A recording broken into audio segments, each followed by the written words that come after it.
शून्य काल, 0 आवर। शून्य काल क्या होता है? जैसे संसद का जब सत्र चल रहा होता है तो प्रतिदिन 11 से 12 बजे तक प्रश्नकाल होता है। क्या होता है?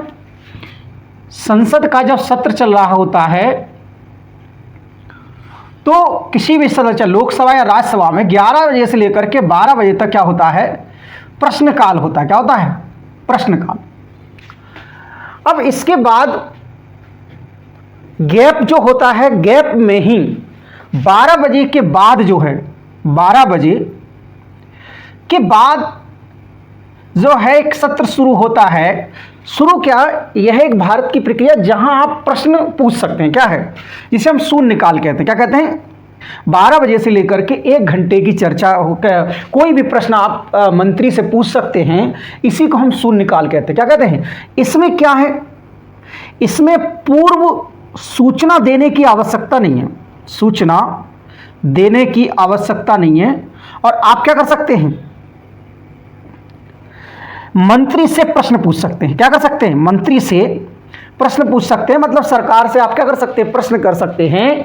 यह जो अवधारणा, यह है भारतीय लोकतंत्र की अवधारणा है। क्या है?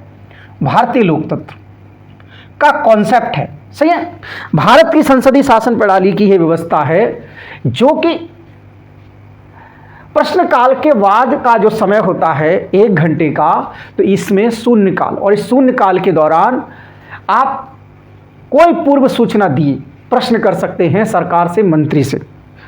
सही है? कौन कर सकता है? संसद का कोई सदस्य जो है वो क्या कर सकता है? पूछ सकता है। सही है? पार्लियामेंट्री सिस्टम में यह जो शब्द है यह भारत की देन है। समझ में आ गया? तो शून्यकाल।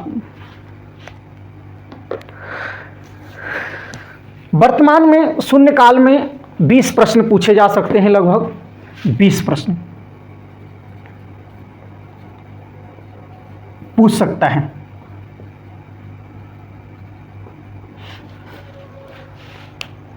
और लेकिन कोई भी प्रश्न सार्वजनिक महत्व का होना चाहिए। क्या होना चाहिए?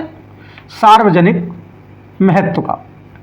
पब्लिक इंपॉर्टेंस का कोई भी क्वेश्चन है तो आप पूछ सकते हैं। सही।